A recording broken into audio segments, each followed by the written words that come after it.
Welcome to yet another edition of Expressions for the New Indian Express. I have with me two gentlemen who succeeded each other in two separate countries, but especially in the US, which is our focus of discussion today. Ambassador Arun Singh was ambassador to the US between 2015 and 2016, so saw the tail end of the Obama administration.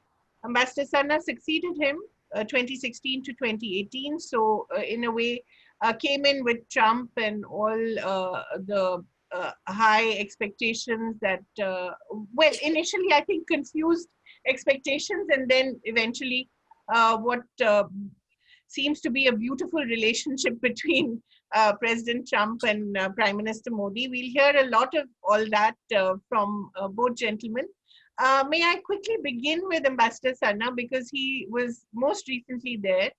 How do you see the new ticket, Joe Biden and Kamala Harris? How do you see this as impacting the relations between India and the US should they come to power? Well, that's a very large question, Kaveri, and we'll probably have to come and break it up into little things as we go around along in the discussion, because I think that's going to be sort of an overarching umbrella question on whatever we say. But if I can sort of kick off by saying that we must remember that for about 20 years, the India-US relationship has been steadily on the improve graph. And if you can go back to the Clinton days till now, I think it is an upward graph in many ways. And this has been happening no matter whether it's a Democrat administration or it's a Republican administration. And for that matter, even with the changes of government in India, this relationship has been moving up. Right. What has been different are certain, in certain respects, certain nuances, certain emphasis of the relationship. But fortunately, both the Republicans and the Democrats have recognized the strategic logic of a good relationship with India. The importance of India as by and large, an economy which has been on the rise, particularly after our economic reforms began to bite. A country which has a tremendous amount of, highly qualified professionals available for US companies. And, I know there are problems in that, but by and large, that has been a source. And again, as a democracy, as a country with which they have comfort, not just in pure value terms, that's something which for 75 years we've been talking about between India and the US, but not always, still being able to match up in strategic terms. But now there has been a matching up in strategic terms, the nuclear deal, followed by a lot of security and defense compacts, particularly in the last 3 or 4 years, increased weapons sales, and more comfort for us, for instance, on the counterterrorism aspects. So all this is there to base ourselves on, no matter what the next administration is. Now, if we see the Trump administration giving way to the Biden administration, then the changes that will come in will not only be for India. Right. I mean, there will be a certain turning of US foreign policy all over the world, because Trump has really taken it and ripped it apart and thrown it upside down and done everything possible that he could with it.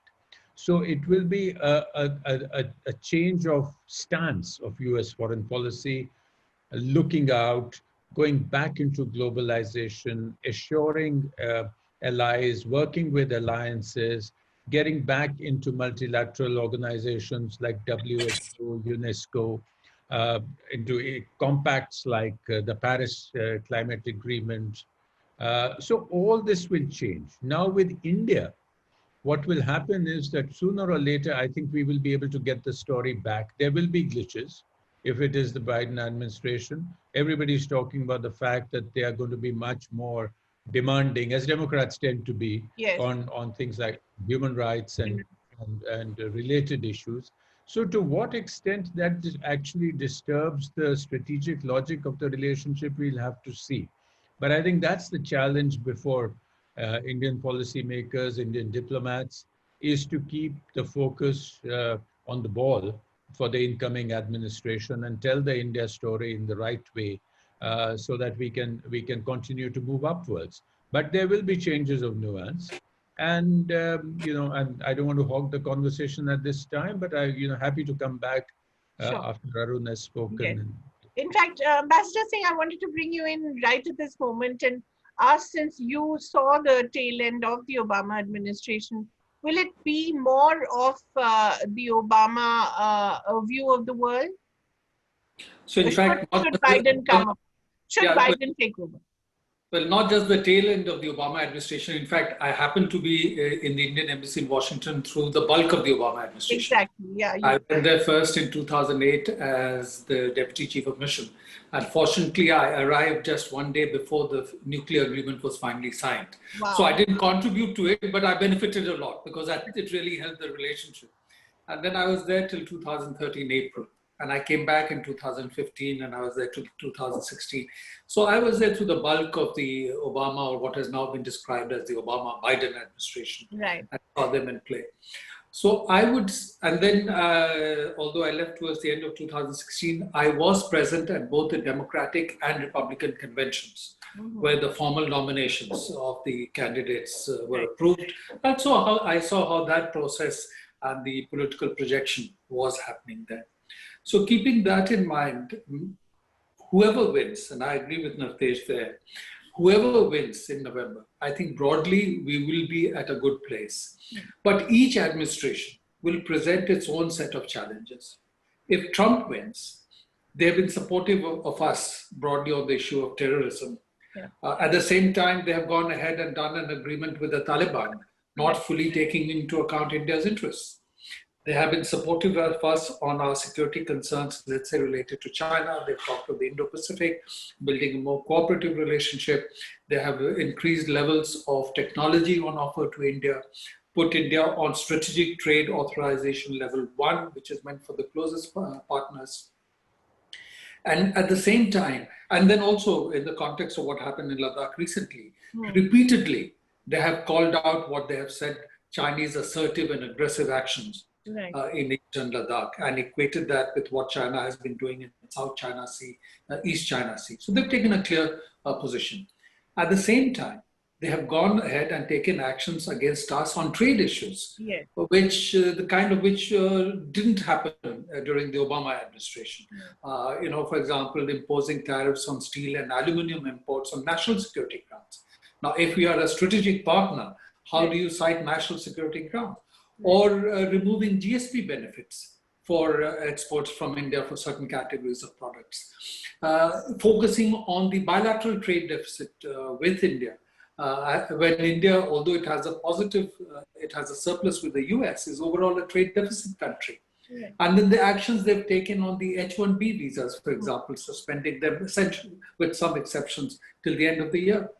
So these are the kind of actions that Trump has taken, driven by his America first, and focusing on his own core political base, which have not been so positive for India. Yeah. Similarly, if we look at the Obama administration, they really advanced the relationship with India. Obama was the first president to visit India twice in his tenure. No US president had done that. He declared support for India's permanent membership of UN Security Council. He worked to get India into various multilateral export control regimes, and they succeeded broadly except in the nuclear suppliers group. And they declared India a major defense partner. Now, you'd have seen that the Biden-Harris ticket, as it is now being called, in the context of 15th August, put out a video message by both the presidential and vice presidential candidates, and then a specific statement on their approach to India and Indian Americans, and very positive in terms of support for India, support for India's concerns related to terrorism, regional issues, border issues, and how they will be supportive. But again, going by what we had seen during the Obama administration and the kind of policies that Vice President Biden had himself been associated with, as Navteej said, there will be an enhanced focus on issues related to climate change and what they would see as issues related to human rights. And one has to manage that. Right. Because one has to understand that the democratic platform in the US today is built very much around tolerance, diversity, and pluralism. Yeah. Because that's the people, the voters they draw in, the minorities, African Americans, Hispanics, Indian Americans, center, left of center oriented people. So that's a very important part. And if you look at the Indian American community in the US, they have largely flocked to the Democratic Party. Yeah. Because as a minority group, they will flourish within the kind of framework that the Democratic Party espouses. Some have oriented towards the Republican Party, but largely those who've done very well are economically very well off and now worried more about taxes rather than the issue of diversity and inclusion. So given all that, I would say that from the indications we have now, from the statement put out by the ticket, from a recent article that Biden himself wrote in Foreign Affairs, and some of the comments and articles by his key advisors like Tony Blinken, Jake Sullivan, it is clear that there will be a sort of a continuation of what one saw during the Obama period, but of course adjusted to a different world, because the world in 2020, 2021 is very different from the world in 2016. China has emerged much more on the international stage. Right. There's the devastating impact of COVID, impact on politics, impact on economies, and so they have to adjust to that. And also during the Trump administration, Trump has really undermined US relationship with allies and partners, many of them. In Europe, to some extent, also South Korea created some uncertainty in Japan. So at a time when the allies would be watching that if the US could produce a Trump, could the US electorate, even if there is a Biden now, again produce a Trump some years down the line? So where is the US now internationally? And so they would all be redefining their policies, looking at more space for themselves. So the administration would be working in a different international context. So there is bound to be some nuancing, and India will have to watch that and work around that. But I would say each administration will pose different set of challenges, but broadly, it will be a positive trajectory. Yeah, thank you. Ambassador Sana, I wanted to take off from what Ambassador Singh said and talk a little about the way the Americans are expected to vote in 2020, especially post-COVID. How do you see that? And then, of course, talk a little about the Indian American vote as well. How important and how key are they? They are the richest minority in America. Well, you can't call this election now. It's going to be a close election. Right. And but what I can say is that 6 months ago, pre-COVID, President Trump looked like set for another term. Yes. When in fact he was speaking in Ahmedabad, at that time, it looked very certain that he'd get another 4 years. Right. Joe Biden, he had quite decimated him as Sleepy Joe and various things like that. Sleepy Joe. Yeah, everything Joe. And, and Biden, frankly, was not doing well in the primaries at all. Yeah. In fact, his,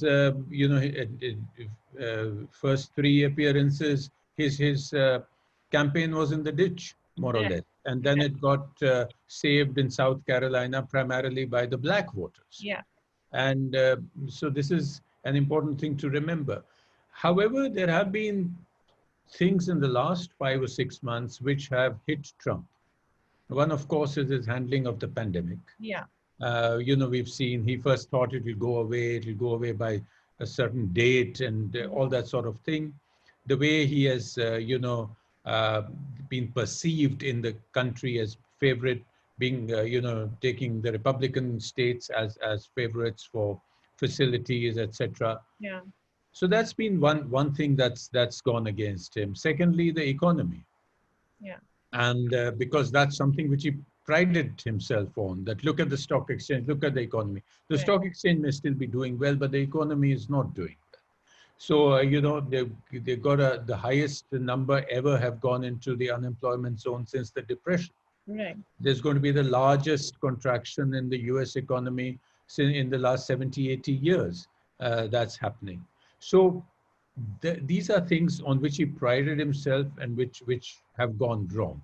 Also, And, his handling of race relations, I think. and thirdly has been the fact that race has come to the fore. Yeah. He's sort of run a administration of racial grievance, and he's openly, and he's misread the signs of the times in terms of race, in terms of attitude towards the Confederate history, Right. in terms of individuals. Like at one time, he seemed to have misread the gender issue. Yes. And I think it's a combination of the gender issue, but today it is the race issue, which is on top. And which is, of course, one, we can lead into that at some stage why, Kamala Harris has been brought in by Biden. But so all these issues have given, and Biden has picked up. Biden has picked up in his presentation. Biden has picked up in his campaign strength. The people who are now joining him, and the broad appeal to a country which is seeing its leadership being mocked and being laughed at all over the world, which has seen its footprint shrinking. I mean, yes, Americans wanted their footprint to shrink even under Obama, that, we really don't want to be in Afghanistan. We really don't want to be in Syria. But here it is shrinking in just not military terms. It is shrinking in moral terms. It is shrinking in leadership terms. So Trump has really, during the COVID thing, not been able to provide what the leader of the free world, as he is called, should be, the leadership that he should be providing to the world. So to cut a long story short, the race is going to be close. From what one sees of the ratings and etc. today, Trump is trailing. And Biden should have, but anything can happen from now to then. He's desperately trying. For instance, he's trying for victories. Yeah. He's got this UAE-Israel deal, which he's projecting as a big victory. Who knows what else he will try from now to then. And any sort of snafu on the part of the other ticket can still bring Trump home. Right. Because we must remember that he has a fixed constituency in which he hasn't lost. Right. They are his base. Yeah. And they are the base. They are the people who are anti-global. They are the people who believe in America first, who believe in white America, who believe in evangelical Christianity. So all this put together, that lobby of his is not going away. So Biden really doesn't have too much elbow room, frankly. But given the way the Electoral College works, there is a chance. At the moment, it looks like he might scrape through. Right. As far as the Indian American community is concerned, as Arun mentioned, they've traditionally been Democrat supporters. According to one study last 2016, 77% of the Indian voters voted Democratic. But that may have changed to some extent, because while a lot of them vote Democratic, in recent years, given this huge rallies, for instance, the Houston rally, the Ahmedabad rally, it showed you how many Indian Americans can be pulled out to listen to Trump. And Trump has actually ignored certain aspects in the relationship and gone for strategic convergence. And basically, if you see it on plus or minus terms, in hardcore practical terms, he's actually been good for India. Yeah. Arun listed out the various things that happened. We got the STA-1 status during his thing. The Pacific Command became the Indo-Pacific Command. We've been, increased our military exercises tremendously under him. We've signed agreements, the foundational agreements, as they are so called, which we hadn't done with the earlier regimes, and that gave teeth to what Obama did in his last days, as granting us a major defense partnership status. Yeah. So there is a certain constituency, I believe, in the Indian American community, which because of this would see that Trump is good for India, so maybe we do go Republican. Ambassador This Singh? is Yeah. probably the older generation who Yeah. also are a little angry, I would say, or a little irritated at the Democrats carping on in what are considered India's internal affairs. Right. So there may be a little shift, but still broadly democratic, and they could play a very important role in some of the battlefield states where they largely reside, many of them. May I bring in Mr. Chawla, who's just joined us? Mr. Chawla, you have a question to Ambassador Singh? But I missed the initial discussion of 25 minutes. The last one, they were speaking about that you were saying it's a close race, then you were talking about how India is going to be a good big factor because Trump is depending more on India. I would like to know for Navtej and Arun both together, that don't you think that vote bank politics, which was the specialty of Indian politics, has also entered America? Ambassador Singh, perhaps you could take that first.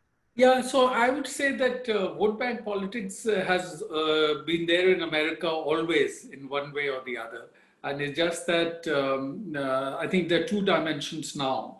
One, that there is a core base that is with Trump, and they say almost 35-40% of the electorate. And these are the people broadly in the American middle class who felt that in the last 3 decades of globalization, while the US economy benefited, the elite in the US benefited because the top 1% now generates 40% of the income and 40% of the wealth. They lost out because their wages stagnated, death rates went up, longevity came down, drug addiction went up. So this segment, and this is the segment that Trump tapped into.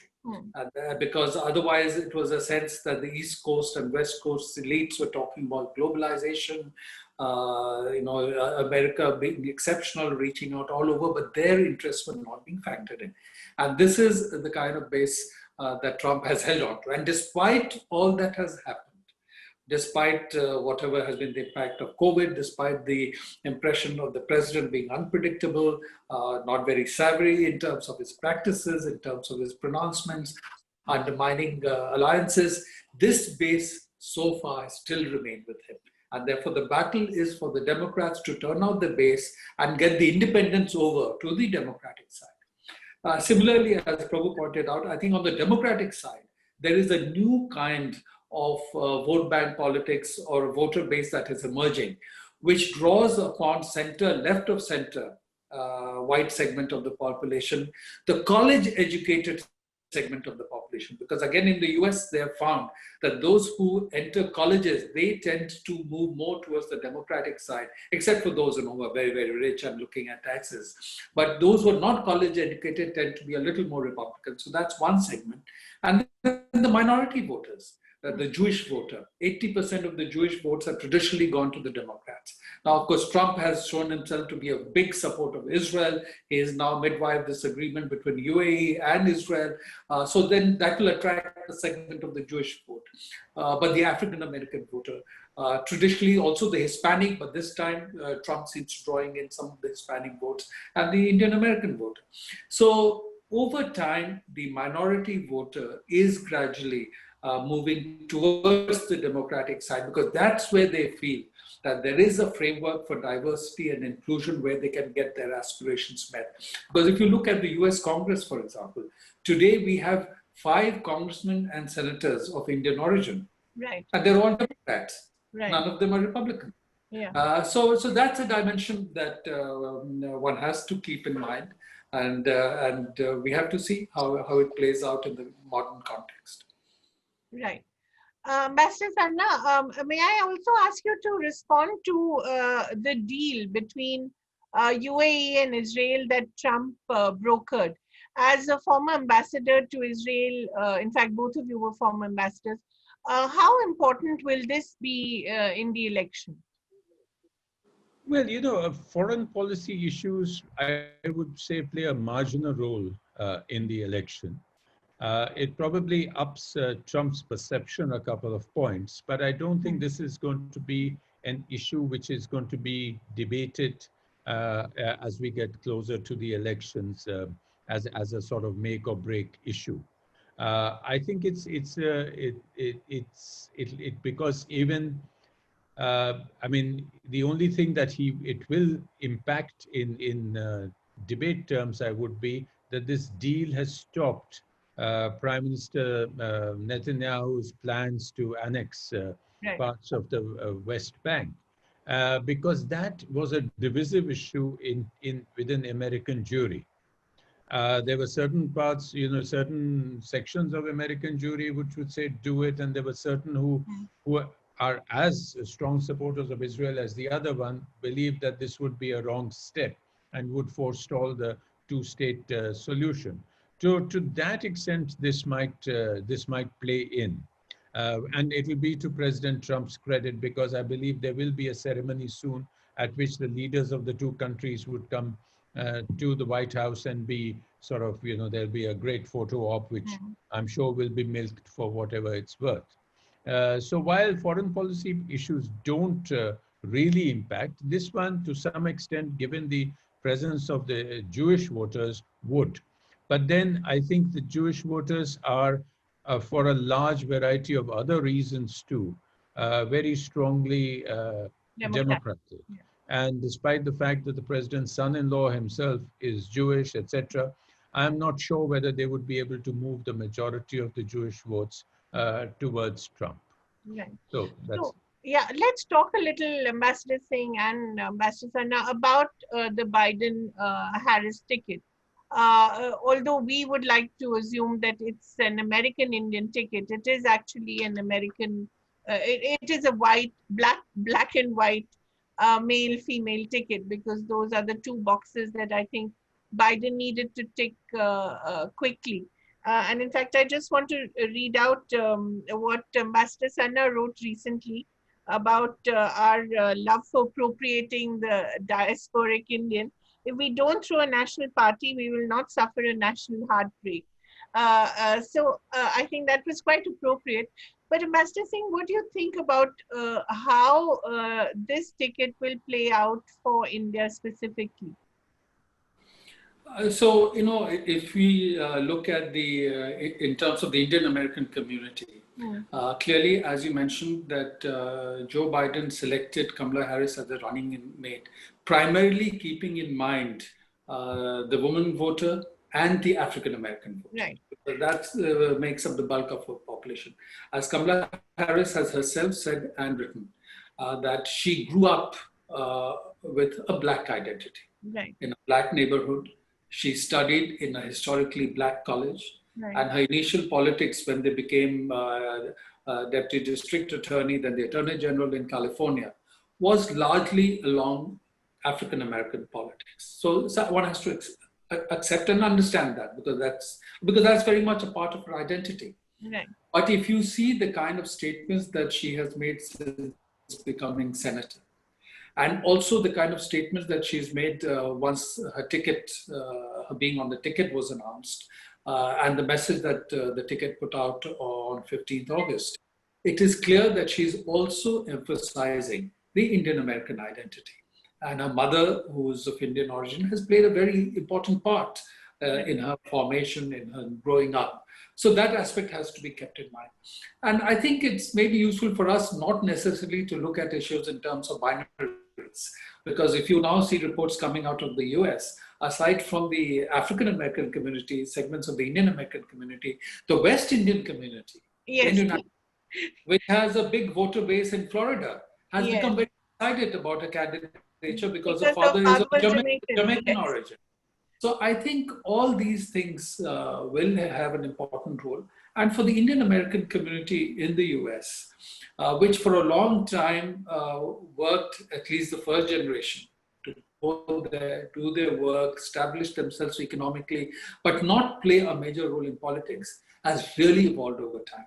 The first time we saw a large number of people in the administration was during the Obama administration. Yes. And they had a person at the rank of a deputy cabinet secretary who headed USAID. And that process had been taken further during the Trump administration, where you again see a large number of people. And then you had Nikki Haley, who was there at a cabinet level position. Right. Now, in a Biden ticket, you have a person who is also of Indian origin and they've said clearly, because Biden in his own messages has referred to her Indian heritage, South Asian heritage, who is now an aspirant for a vice president's position, potentially for a presidential position. So for the Indian American community in the United States, whatever their views may be related to the politics of Kamala Harris, would be completely enthused by what is happening, because that shows that they have arrived in the United States.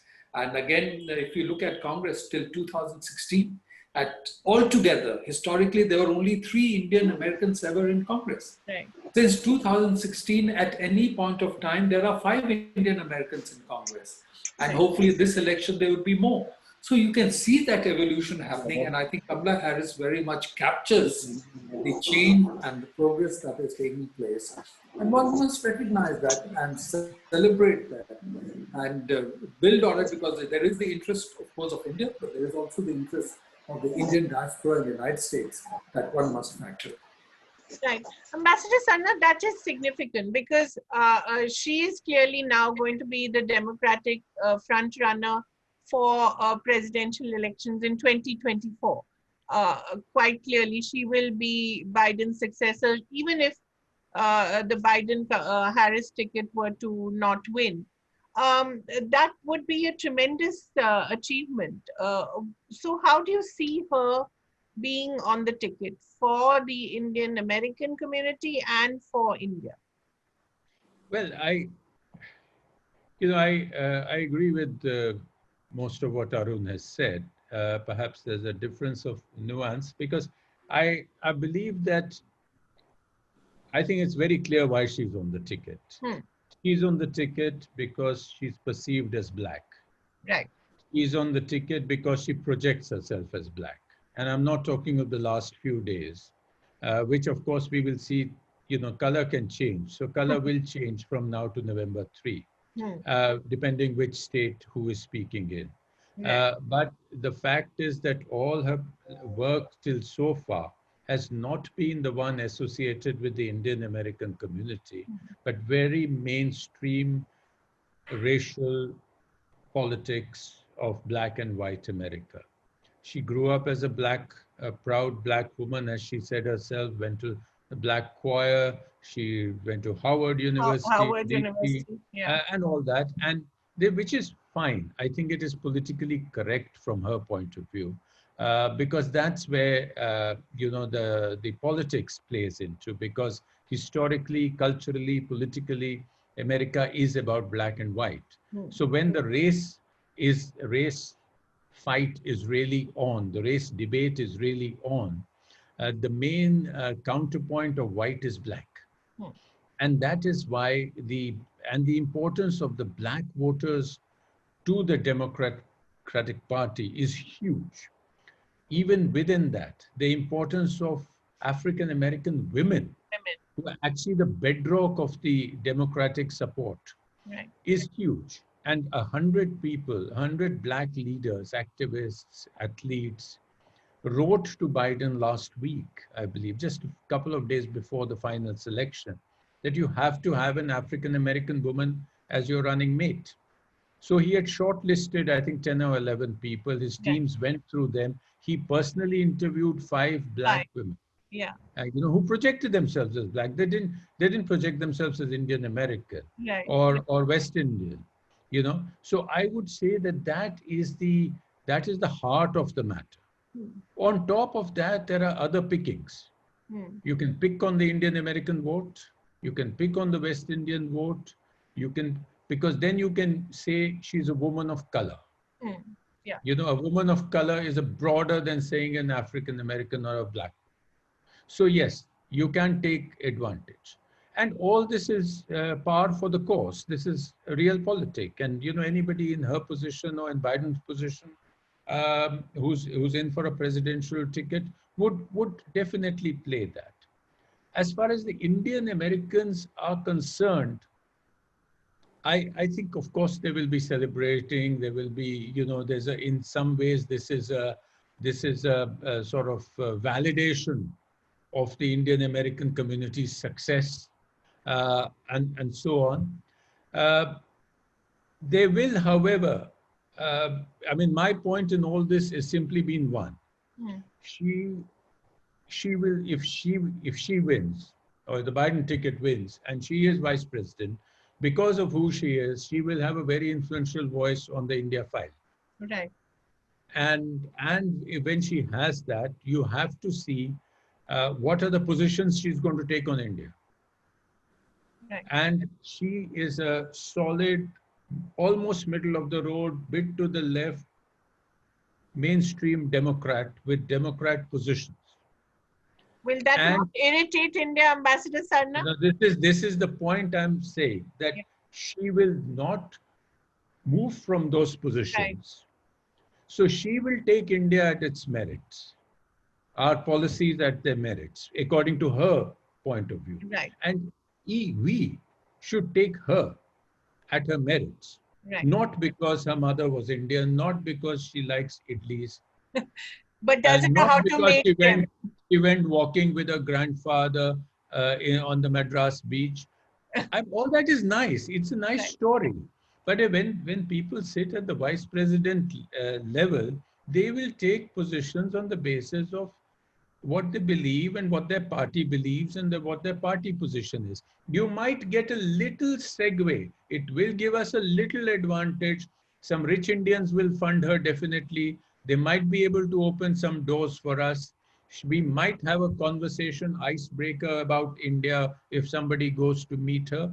But then let us be prepared for her real positions. And we must take these on their merits. We must take these in our stride. We must take these into our calculation, because she is American. She is American. Yeah, Ambassador Singh, what about Mr. Trump, President Trump's statement, as he likes to always say, I have more of this and I have more of that. He says he has more Indian Americans than Kamala Harris, and better Indian Americans, whatever that means.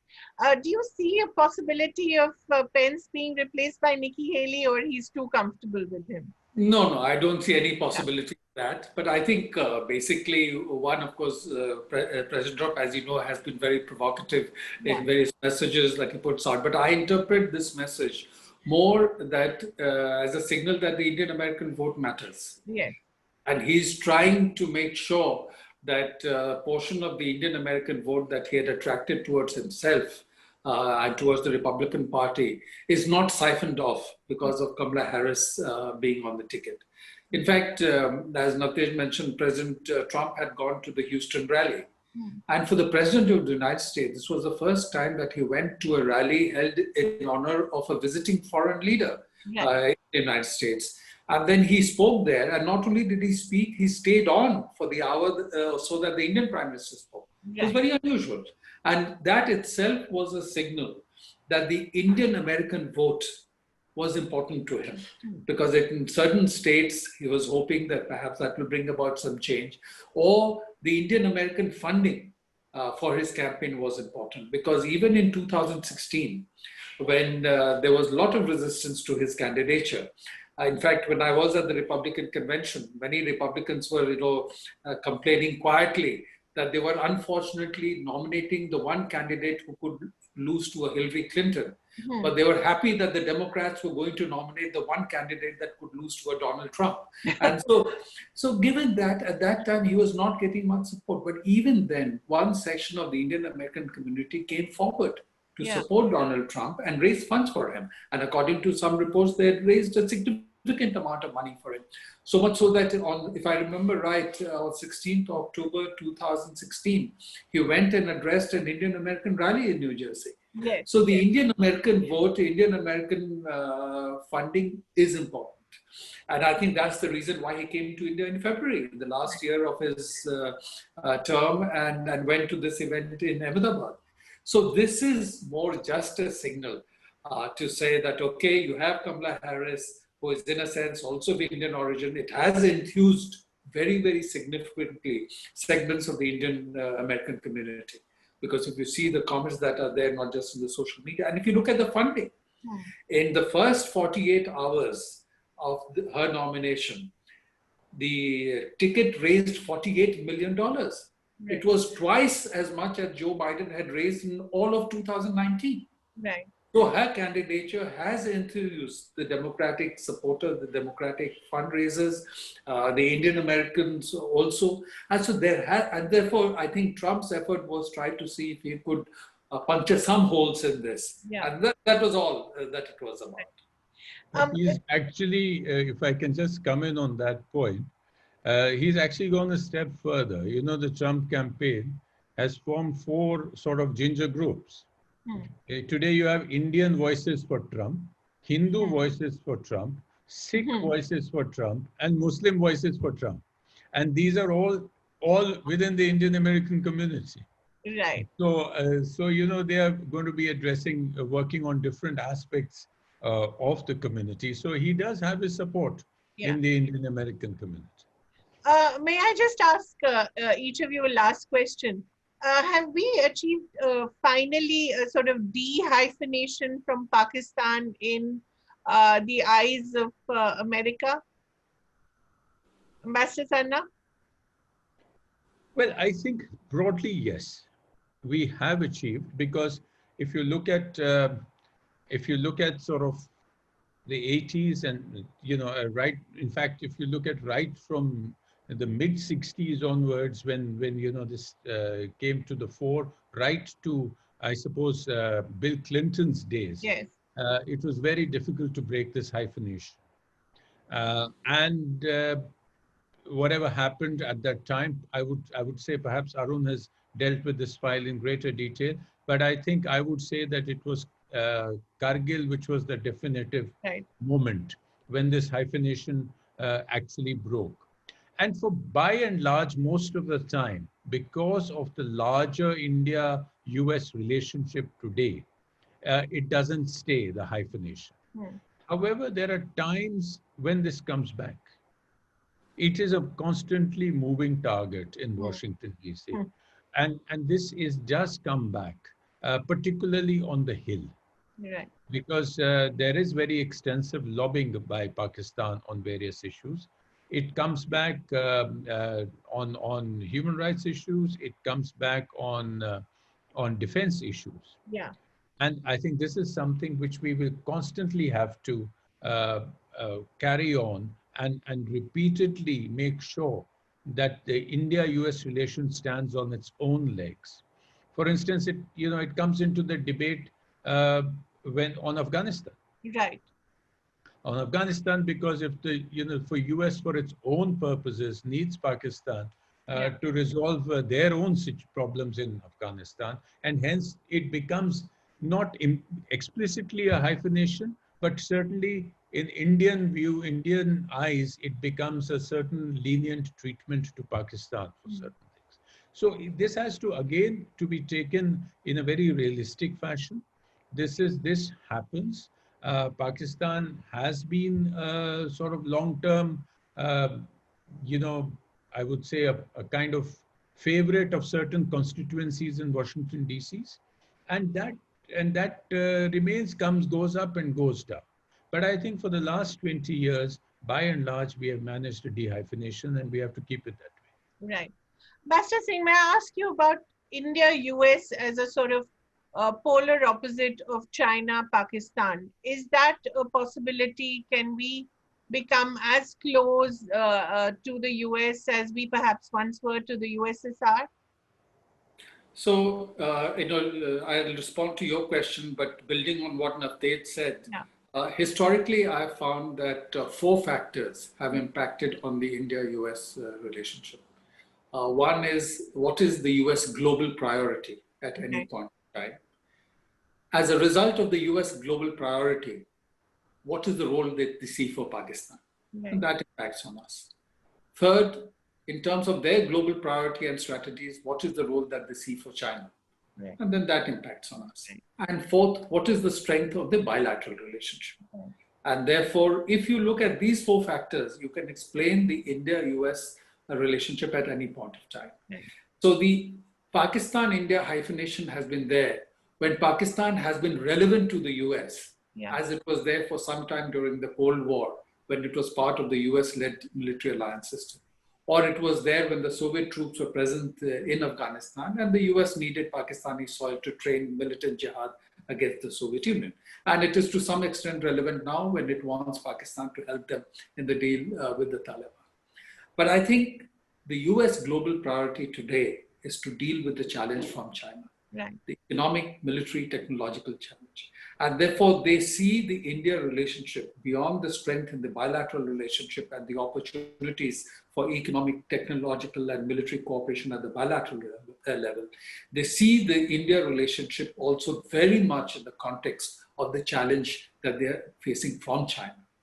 As a result of this, and because of this prism that they're looking the relationship through, the India-Pakistan hyphenation will not be emphasized, and that will vanish for a while.